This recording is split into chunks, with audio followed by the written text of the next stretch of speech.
Do you feel pressure to breastfeed your baby? Sometimes we do this to ourselves because we're either raised in an environment supportive of breastfeeding, or perhaps it wasn't supportive of breastfeeding at all, and we want to change that.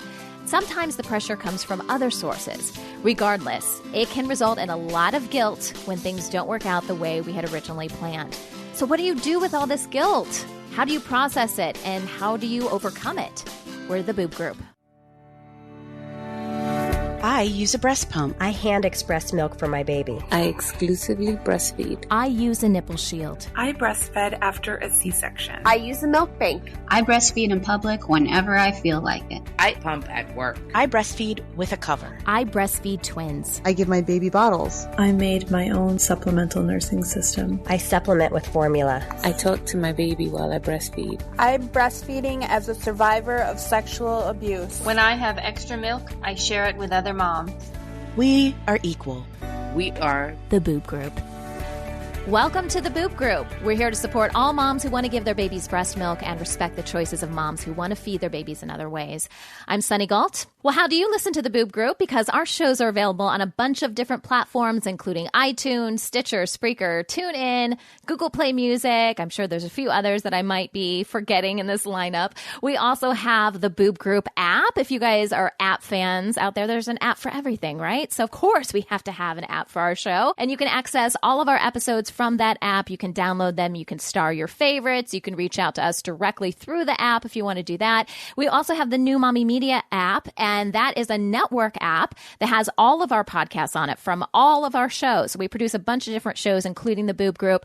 So if you want one convenient app to access everything in, then download the new Mommy Media network app. And all of these apps are absolutely free. You can download them wherever you get apps. So let's meet the mamas that are joining us in our conversation today. Ladies, tell us a little bit about yourself and your family. And Bridget, let's start with you. Hi, thanks for having me. I'm Bridget. I'm from New York, and I have two kids, a 2.5-year-old girl and a 4.5-year-old girl.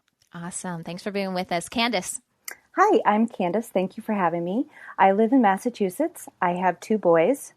Older one is 6, and the other one is 3.5. And Graham. Hey, y'all. I'm Graham, and I am in Charleston, South Carolina, and I've got two kiddos. My older one is 3. He just turned 3, and my little girl is 7 months. And you said yeah, so we knew it was coming, that you were from the South. You kind of gave it away. No, it's a secret. Shh, don't tell anybody. I know, right? And Julie, tell us a little bit about yourself. Hi, I'm Julie. I am in San Diego, California, and I have one little boy who is 3 years old. Awesome. All right, ladies, thanks for being with us today.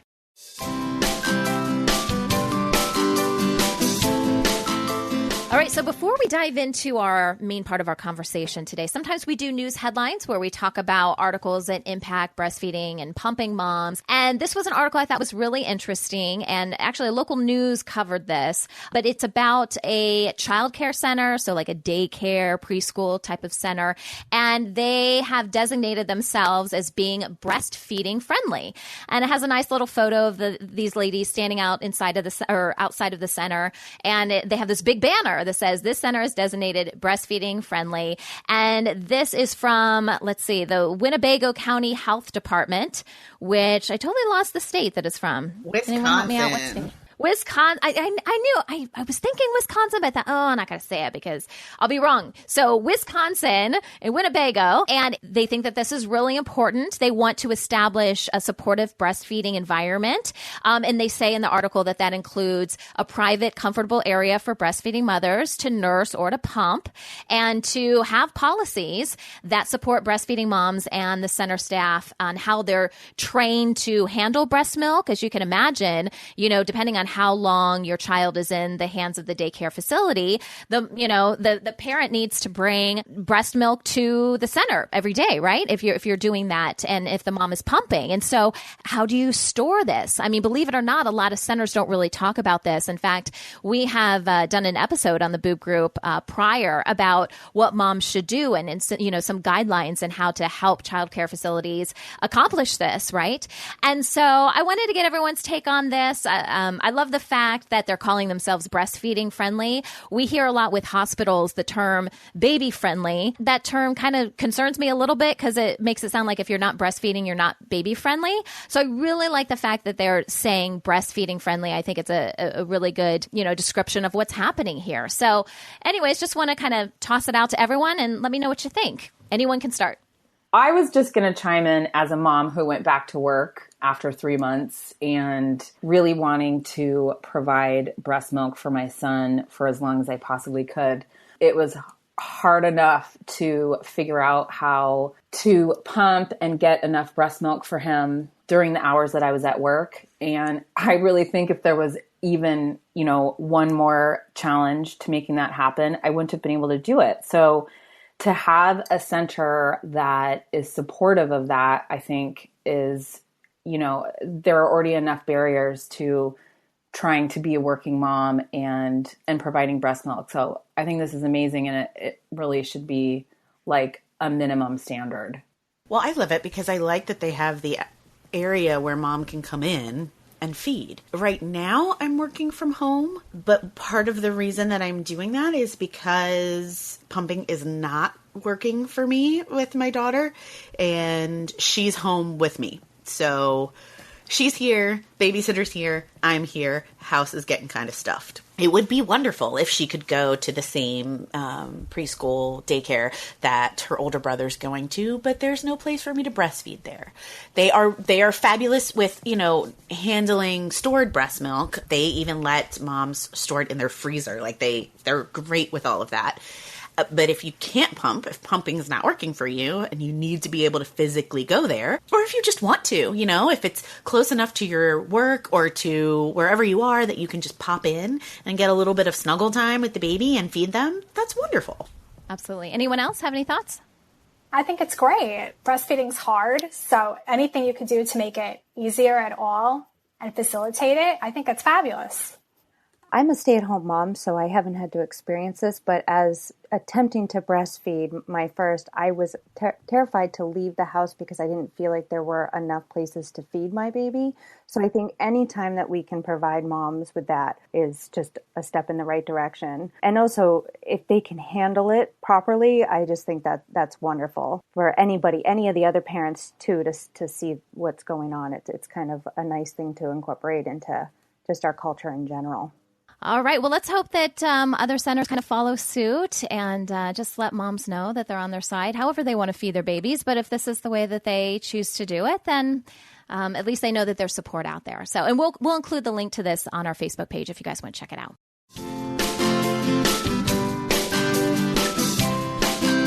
All right, so today we're talking about breastfeeding guilt and how we can overcome this and just how do we deal with this in general. I feel like a lot of moms have this guilt. I don't know that we really talk about it all that much. I kind of lump this in the same category of, postpartum stress and anxiety. It's like one of those things that it's a hush-hush thing, right? We're not supposed to talk about it and we're just supposed to deal with it on our own terms. But that's not really how we grow, right? That's not how we, process things. So let's talk about breastfeeding guilt today.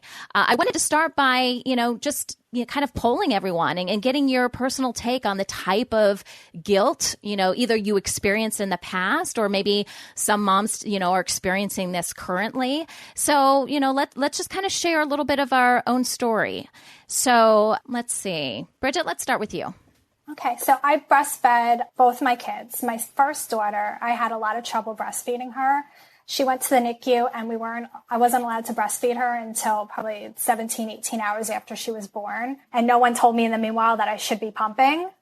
So that kind of set us up for difficulties to begin with. And she wouldn't latch either. So I felt tremendous guilt that I couldn't breastfeed her exclusively like I had wanted to. I thought it was supposed to be easy, and it was so not easy. It was a struggle. I pumped. I eventually got her to latch with a nipple shield, and I supplemented with formula. And the nurses in the hospital made me feel terrible that I was trying to breastfeed my daughter. They were like, nope, we got to stick to a schedule. She needs to be fed every 3 hours. End of story. And they really pressured me to give her formula and to kind of keep up with the schedule. So I felt tremendous guilt while I was there. And it was just really hard. Yeah. Candace, can you share your story with us a little bit? Yeah, my first son, after he was born, I had to go into surgery. And so when I came out, they immediately put him to the breast. And I was completely out of it. And I feel like in my mind, I had screwed it up because I had done something wrong at that point. Like my body didn't produce, it wasn't able to expel the placenta. So therefore it was my fault. So it was like almost immediate. I knew that from taking all the breastfeeding classes and reading all the books that I had missed that golden time. So the guilt started very, very quickly for me. And he was a screamer. He had severe acid reflux that developed a little bit later, but in the hospital, he just screamed and I couldn't even comfort him. And I thought that was my fault. And we started to notice some signs of dehydration, but once we got home from the hospital, it was quite apparent that we actually had to go back. And the first doctor we saw really compounded that guilt by saying, by attempting to breastfeed, you're starving your child. And so that just kind of set me up for failure. And I thought that I was doing something wrong, that I wasn't able to be the mom that my son needed. And I wasn't able to give him what he needed. And I put all that blame on me. And so it set us up for the next month of, I was pumping, collectively 2.5 hours a day. And the milk wasn't making him feel very good. Like it was really bothering him and he wasn't gaining weight and he just wasn't happy. So I internalized all that. And so I think that was really difficult with my first. My second was much easier. However, I once again ended up in surgery. And even though I was able to save the milk, my prolactin levels were really low. And so there was a lot of self-blame. However, when he was on the breast, that's when I felt my best. So even when he wasn't getting milk per se, after 6 or 7 months, I would still bring him to the breast just for my own personal comfort.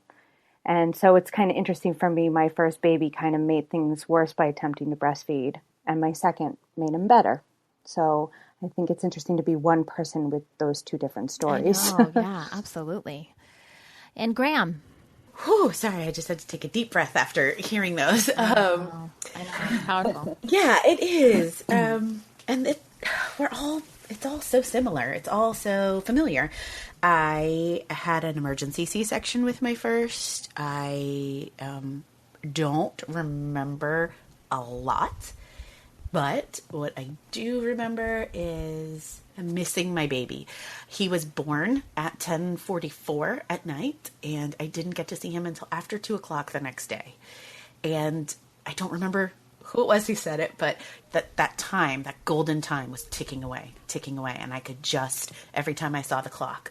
But I wasn't healthy enough. He wasn't healthy enough. He had some breathing issues, and it was just one of those things. Nobody told me either that pumping during that time could have helped. I know now that I could have started pumping before he was born to start bringing the colostrum in earlier. Had no idea then. And so when he wouldn't latch in the beginning, that was obviously my fault because I was obviously a terrible person. And then when I started to have really, really bad, it's called dysphoria, and it is just negative emotions and physical reactions to breastfeeding. So I just felt disconnected. I had rage flashes. I would start sobbing, physical revulsion, just all kinds of horrible feelings coming that I did not want to be feeling about my baby. And I could not control them. And it happened every single time my milk came in. It happened at the seam with that feeling of letdown came this flood of just horrible emotions. He would cry. I would cry. It went on for about 3 weeks. And at that point, well, obviously I was a monster because breast is best. And because every class that I took said, this is going to be the most natural and amazing thing that you have ever experienced. This is what your body is supposed to do. Your body will do this. You don't have to worry about it. We need to trust our bodies, which is true. I am not saying that any of that is untrue. It would have been nice to say as well, but if there are any problems, there is support available for you. I did not reach out to lactation consultants that were available to me because I was obviously a horrible mother who could not feed her child. So I didn't even get the support that was there. I went to a breastfeeding group one time and eventually developed postpartum depression and anxiety. And I definitely believe that those things were linked. But with my second baby, I did some hard thinking about whether or not I even wanted to try and breastfeed at all, because I didn't want to set myself up to feel like that again, and decided to go for it with the caveat that if it hadn't worked in 2 weeks, that I would stop, and that if I ever felt as horrible with her as I did with him, that I would stop. Just no pressure on me. Let's just see what happened. And I was, she was born via C-section. I was on the table and they put her on my belly and she started breastfeeding then. And I say, which is true, she literally has not stopped.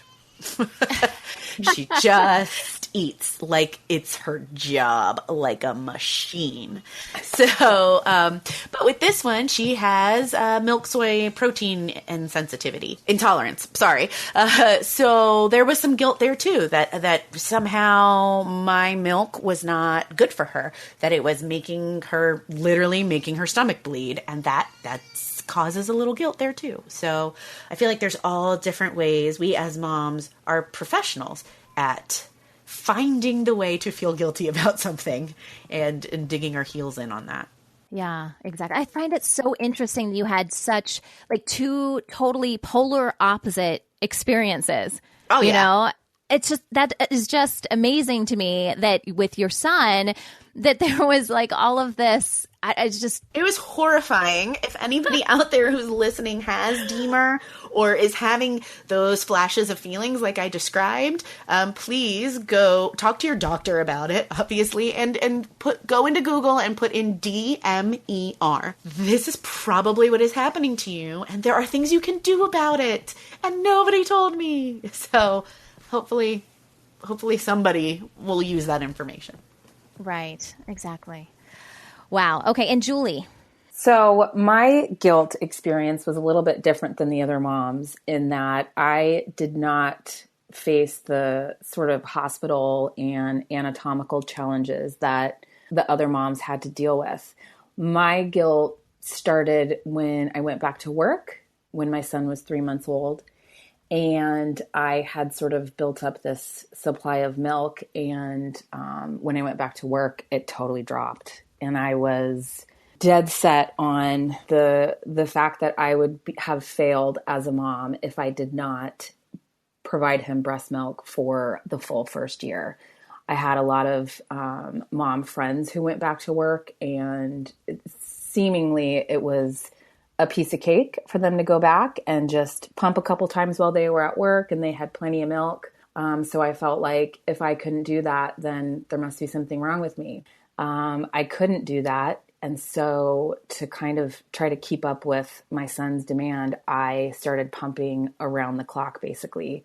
I would pump at work several times to the point that there were like maybe days where there was a 30-minute break between pumping sessions that I actually worked. And then at night, I would set alarms all night long, basically, to wake up and pump.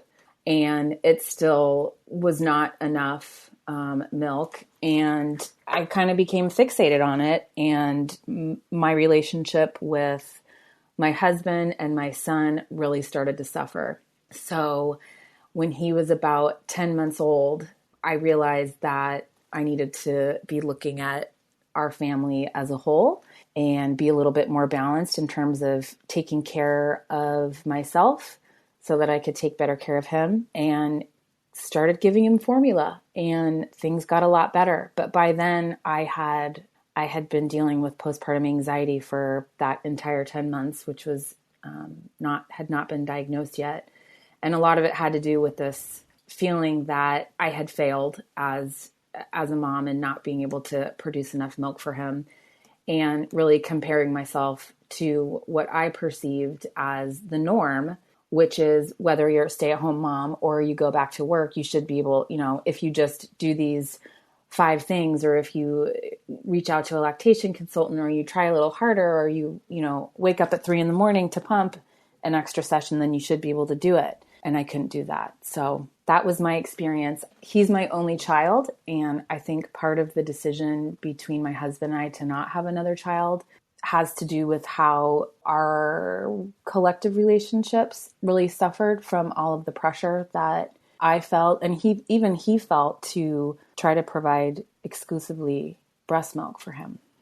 I think that's so important to keep in mind, is that sometimes we're our own worst enemy, right? We keep thinking, well, if I just had done this, there's always one more thing, right, we could have done. Or, we just keep telling ourselves this, and it just kind of, we just keep piling it, on top of each other. Well, if I would have done this, or if I wouldn't have done that, or, if I had had this type of birth, or, if my breasts were this shape, or whatever the case may be, and sometimes we're our own worst enemy in this, right? And we all also assume that everybody else is able to do it. Like we just assume that everyone else can do whatever we can't, and that it's easy for them.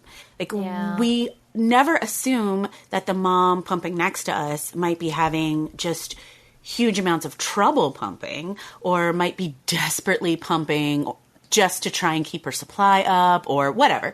We just assume that she's like happily pumping and reading her magazine and everything's fine. And that may or may not be true.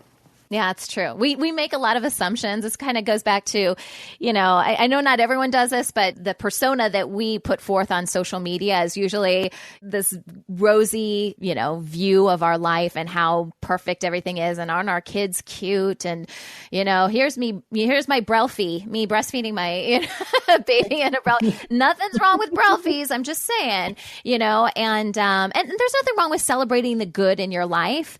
But I think we kind of get caught up in it sometimes, and we look at everyone else. We're like, everyone else is perfect, and I am struggling with this. And It's not reality, right? Not at all. And people do say that, they tell you, I got told breastfeeding is going to be hard. You just have to get through those first 2 weeks. And so I always assumed that, okay, I just have to get to the 2 weeks. But for me, it wasn't that. It was something totally different. So I felt guilty because people were saying, and almost in a dismissive way, oh yeah, well, it's hard. Breastfeeding's hard. So that's it. And I'm like, I can't even talk to you about what is really weighing me down, because I guess this is the way it's supposed to, but I don't know how babies even would survive if this is the way it goes, Yeah.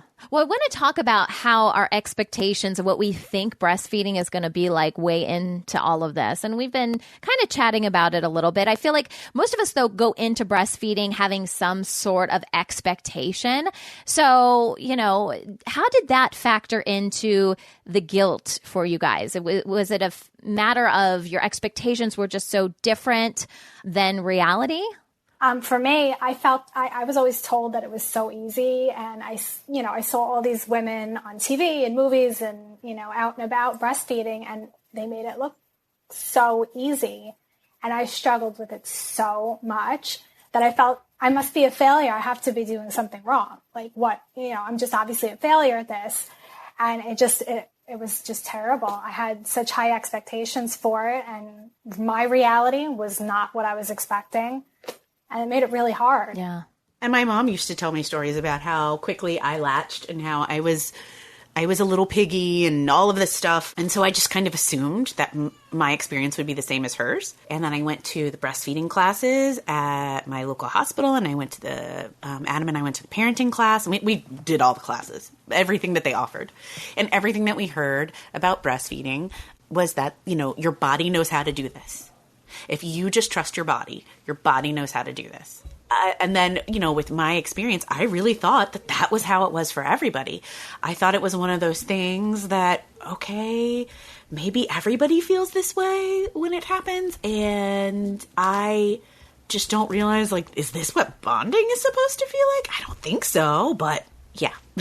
And then when I did start to reach out, I got a lot of that, oh, well, breastfeeding is hard. It's just hard for everybody, and you just suck it up and it'll be, and I was like, wait a minute, you never said that.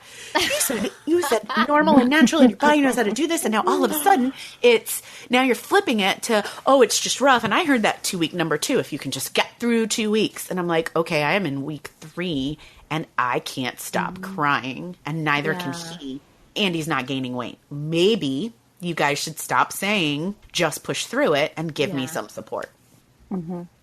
And no one, I think it's really hard to admit that you're struggling with something that's supposed to be so natural, and the, social media and most of the information out there now is, the American Pediatric Association recommends 6 months, and then it was raised to a year, breastfeeding your baby for a year. And you think, how does anybody even do that if they're having this horrible experience? And so you feel like you just assume that nobody else is having this horrible experience. You can't talk about it because everyone's afraid to talk about it because they feel the same way that you do. I was late in having my child in comparison with most of my friends, and they had all figured out a way to do it. And no one said to me, this is hard. And it's hard when you go back to work, and it's hard to pump, and it's hard to do all these things. And it's really a huge sacrifice. And you might feel really resentful, and you might be afraid to leave your house, like Candace said, because what if the baby's hungry, or, you miss an opportunity to keep your supply up? It's a lot to deal with, and people don't want to talk about that. And it adds to the isolation and the struggle and the guilt ultimately. My mother wasn't able to do any breastfeeding, but she wasn't really interested in doing it either. So for me, it was always like, well, I'm going to do things differently. And so I figured I'd just go full force on, I thought that the education, taking all the classes and reading all the books would eliminate that. I forgot how much of a actual natural process for me, what a natural process breastfeeding really is. And so even though I was well prepared, I was not in touch with my body at that point. And so I couldn't really, it didn't work for me in that sense. And I got a lot of pressure from her just to say, just give them formula, just don't even worry about it. So I almost became competitive with that. And I think that also caused, I spiraled because of that. So I think for me, it was the expectation that I couldn't do it, and I wanted to rise to the occasion. Yeah, it was that internal pressure you put on yourself. Is anyone still dealing with breastfeeding guilt? Yeah, a little bit, because first of all, I'm still breastfeeding, and she's got the milk soy protein intolerance thing, which is just all kinds of fun. And there are times when I ate an English muffin without thinking. And English muffins have whey in them, and they also have milk in them. And we were on vacation, and I just didn't think about it, and I ate an English muffin, which for anybody else is, okay, you ate an English muffin. And for me, turned into 3 days of my daughter screaming. And, there's no way to not feel horrible about that. You can tell yourself you slipped up, you made a mistake, you are human. You can tell yourself all of those things. The trouble is, by the time you're telling yourself those things, you're saying it because you already feel guilty. And I just felt horrible. And then I feel bad because all I really want out of life is cheese. That's it. That's all I want. And there are days when I wake up and I'm like, I just want a piece of cheese. Why can't she just let me have this thing that I want? Why can't I just? And I have resentment towards this tiny, perfect, beautiful, oh my gosh, you guys, she's amazing. So the fact that I could resent her over something as silly as cheese, then I feel horrible about that too. But the truth is that I like cheese. I'm allowed to like cheese. I am allowed to resent the fact that I can't have it. It's not that I would want to trade her in at all. It's just that I want to get us past this time to where, she's eating solid food and I can too. That would be nice. So there's a lot of weird guilt stuff that still crops up. Thankfully, I am still in therapy. We'll probably always be in therapy. And so I have a place to talk about it. I have somebody to talk about it with when this stuff pops up and gets stuck in my head. No, at least you are doing that. You know what I mean? As I said earlier, I think a lot of times we just kind of get these things stuck in our head and these, we kind of keep putting ourselves down and we don't have this outlet for someone to say, no, that's not right. Like you are doing amazing things for your child and not everyone is, able to do this and that's okay. And, and you're waiting for this 2-week mark, but it may take longer than that or it may not. Everybody is different. And so at least you have that outlet to be able to express yourself. Yeah. All right. Well, when we come back, we're going to talk more about this pressure that we feel to breastfeed our babies and how it can impact the overall bond we have with our babies. And we'll also have some words of wisdom for other moms out there that are currently going through this. So we'll be right back.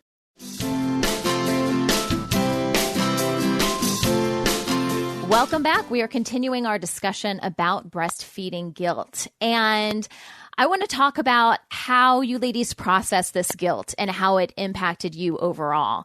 And I know, we talked a little bit about postpartum anxiety and postpartum depression. And, as you look back on your experience here, what would you say that this guilt did to you? What did it, lead to, happening in other areas of your life? For me, it definitely was one of the big reasons why I got postpartum depression. I felt like a huge failure. I felt like I couldn't do what women are supposed to do. I mean, that's what our breasts are here for, is to feed babies. And I wasn't able to do that the way I was supposed to do. And I felt tremendous guilt. And it just is one of the really big things I had to work through with my postpartum depression, for sure.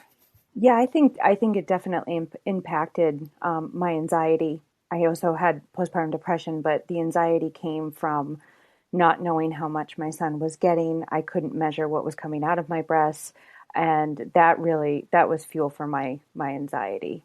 And I had a similar experience to Candace. I felt tremendous anxiety at not knowing how much milk he was getting, feeling like I was going to go a day without producing as much milk or pumping as much milk as he needed.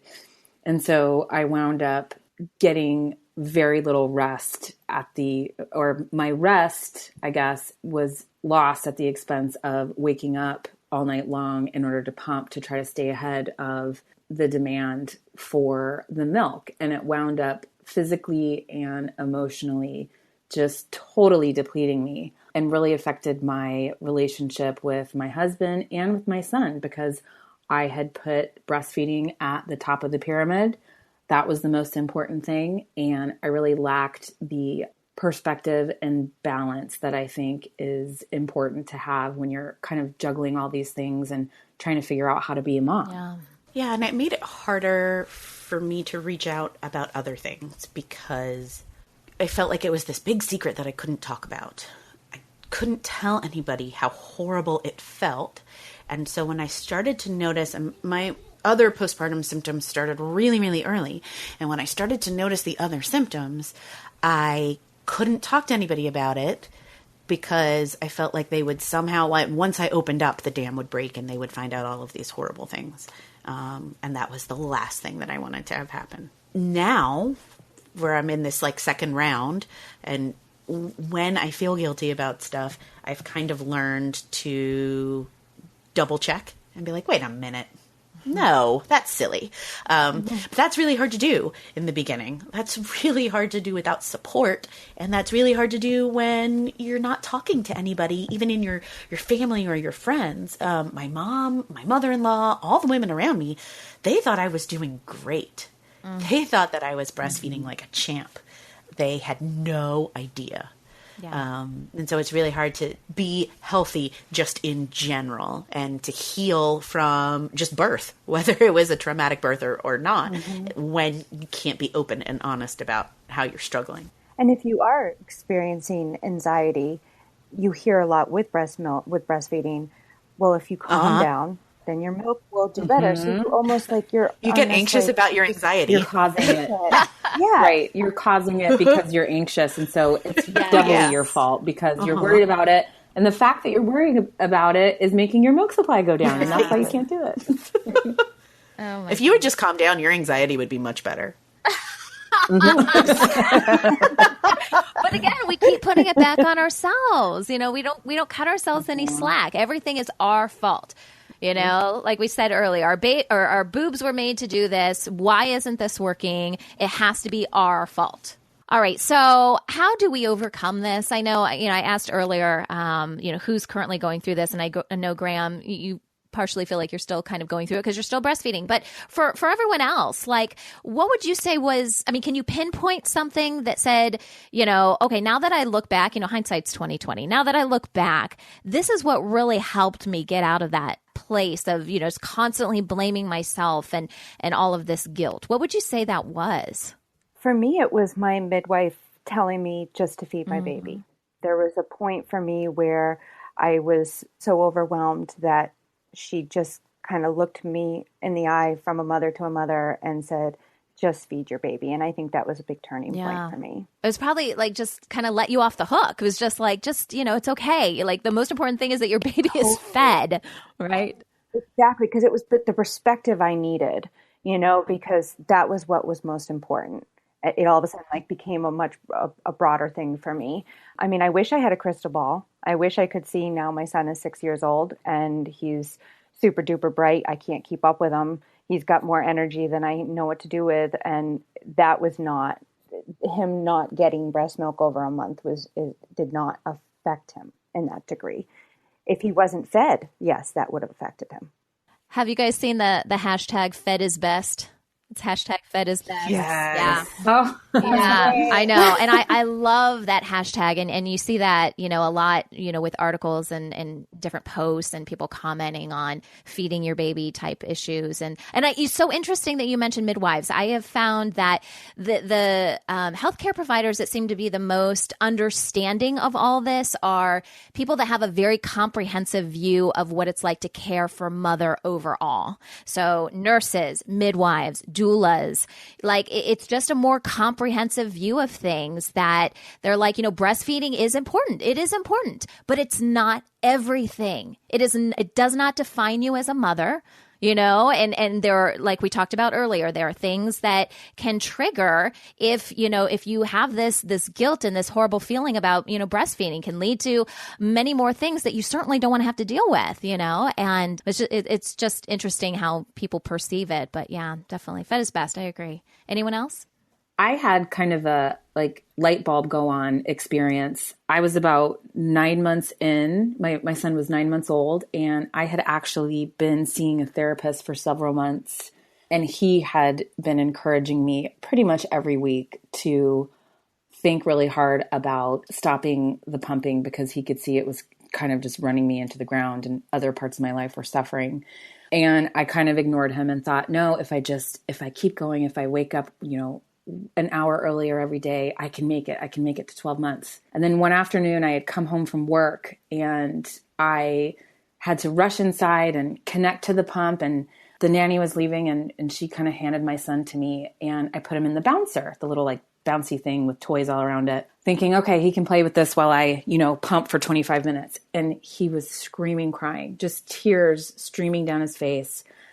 And I was connected to the pump and he's reaching out for me, just crying and crying. And all I was focusing on for the first 10 minutes was the pump and how much milk I was getting out. And then it just clicked for me. And I looked at him and I thought, oh my gosh, he just wants to be with me. I'm missing all of this other great and just as important stuff, bonding with my son. That's not less important than giving him breast milk, if not maybe more important. And that was a really a turning point experience for me. So I stopped pumping, and slowly over the next month, I was able to think of that experience and sort of get to a place where I was looking at our family and my relationship with my son as a whole, rather than just being so laser focused on this one part of our relationship. So at the time, it was a really heartbreaking experience to have with him, because I wish that I had realized that sooner, because it maybe wasn't worth it. I was giving up something else that was really important, my bonding time with him. But it was helpful. I think I needed the kind of something really powerful to say, hey, it's it's okay if you stop doing this. And there are all these other great things that you do as a mom.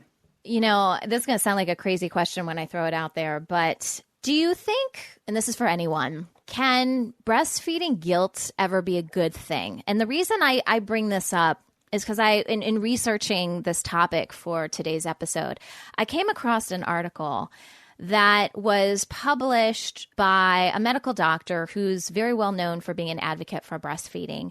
And he was talking about healthcare providers and their role in encouraging breastfeeding. And that the excuse, he said, that a lot of healthcare workers use in not really pushing for breastfeeding is that they don't want to make the mother feel guilty. And this medical doctor was trying to call that out, and he just said that was just a ploy, he just really kind of threw it to the side. And I was really disturbed by that, because I don't think we realize how much damage we do when we just, it's not so black and white. It's not so easy for everybody. And so I wanted to get, your ladies' perspective on this, because, having gone through this intense amount of guilt over breastfeeding, like when you hear something like that, like, what comes to mind? It makes me absolutely livid. Yeah. Me too. Because Absolutely. we know from the numbers that most moms, like the vast majority of moms, I can't look it up right now, but it's like 80 or 70%. I mean, it's a huge percentage of moms, when they are pregnant, want to exclusively breastfeed. So we don't need guilt. It's not necessary. This is something that women already want to do. What we need is, and you can hear just from how all of these stories, we have things that are similar, but then we all have different triggers and different reasons. And what would have helped all of us is somebody saying, what do you need? Somebody saying to me, what do you need? Would have gotten a totally different answer from somebody saying to Bridget, or somebody saying to Candace or Julie, what do you need? Because each of us had a different journey that we were going on. Maybe what we needed was somebody to hold our hands and say, you can stop, it's okay. Maybe what we needed was somebody to tell us about milk banks and say, okay, what you really want is for your baby to get breast milk. Here is another way to do it if you can't. Here is formula. It's all right. Here is help getting your baby to latch or whatever. I understand that we want to break the chokehold that formula companies have traditionally had on that whole birth system and on the hospital system. I get it. I really, really do. But at the same time, the way that you do that is not by shaming or guilting moms. The way that you do that is not by saying to moms, you have to do this thing or you are hurting your child. The way that you do that is by saying to each individual mom, how can I help you? What is your goal for your child? What do you want to be able to do? You want to be able to hit 6 months? You want to be able to hit a year? You want to be able to go back to work and pump? You want to be able to figure out a schedule that works for you at home? Here's how we help you do that. And we have lactation consultants and IBCLCs, and we have all of these professionals in hospitals. We need more of them. We need them to be better trained to work with different moms coming from different backgrounds. And we need them to be trained to spot things like postpartum depression and anxiety. And I will get off my soapbox now. Sorry. I totally agree, Graham. I think once options were given to me, especially with supplementing, even just pumping a bottle, but then eventually giving a bottle to my husband, and that really helped me with my guilt, because I saw this bond happen with my partner and my baby, and it was amazing to me and I felt like I didn't want to hold him back. So the options for me were really, really important. And I didn't know about those options until it was like time to bring in the options, because there was no other choice. I was in such rough shape. So I agree with that. Individual, very important. And it's really just, I think education is really important. Education about breastfeeding is important. Guilt is not useful and even detrimental, but education about it presented in a way that is balancing what your family needs as a whole and not ignoring the mom. I think a lot of times the way the information is presented is like the baby is the only thing that's important anymore. And of course, the baby is so important. I don't think anybody needs help with that, with that feeling most of the time. But the mom is really important too. If you don't have the mom, you're not going to have the baby. So in my opinion, there just needs to be a little bit more balance and no more guilt. Well, on that note, ladies, I couldn't have summed it up any better. So thank you so much for being part of our show today. I know you guys shared a lot of personal stuff, and I really do appreciate it. I think it'll help a lot of moms out there just to kind of bring this subject to light and say it's okay. It's okay if this is what's happening, and there's help out there, and everybody's different. So again, thanks for being with us today. If you're a member of the Boob Group Club, then please be sure to check out the bonus content for this episode. If you are experiencing breastfeeding guilt and it's hard to overcome, sometimes there are little things that you can do to help relieve that, all those feelings, that feeling of burden, that feeling of guilt, even if it's just for a little bit, right? I know the big goal is to overcome it in general, but just little things that we might be able to do. So we're going to get everyone's take on that, and that's part of our bonus content.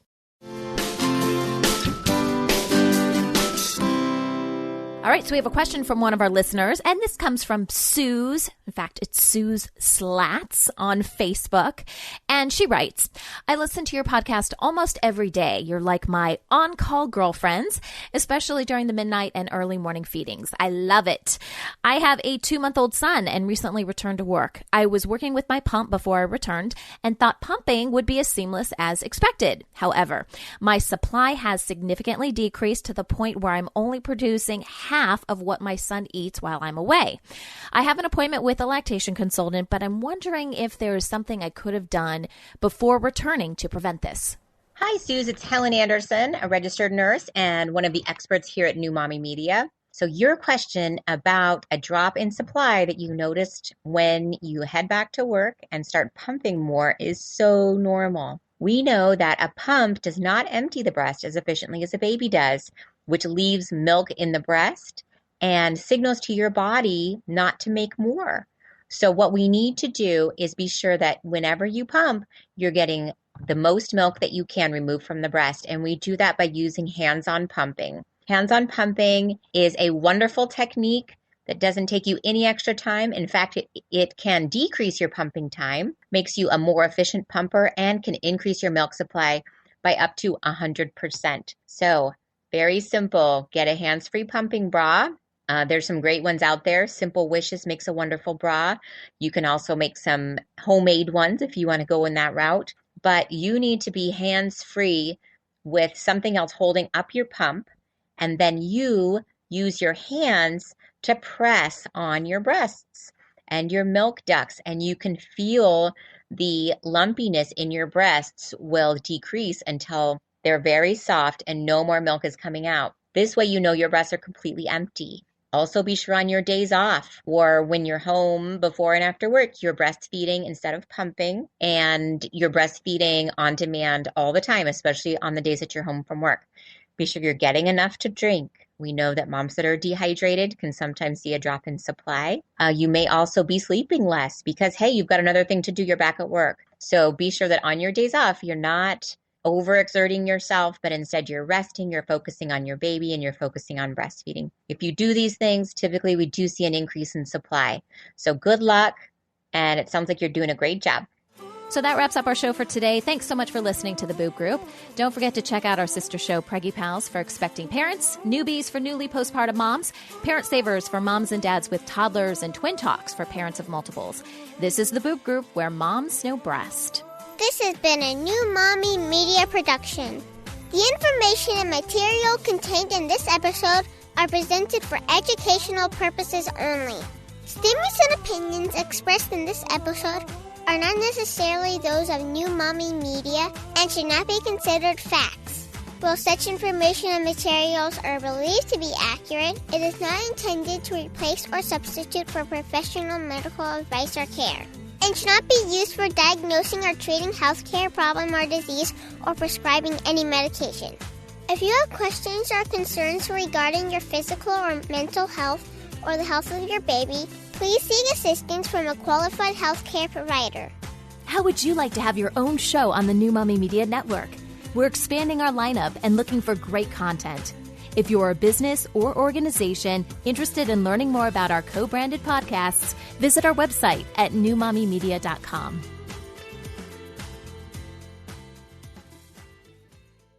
Hey mamas, don't forget to check out Mighty Moms. It's our online community built for new moms just like you. Not only can you connect with other moms, but you can also join us backstage for special mom-only online events. And you'll also be notified when we're recording so you can join us as a special guest. Visit our website, newmommymedia.com, and click on the Mighty Moms banner. It's free. That's newmommymedia.com. See you there.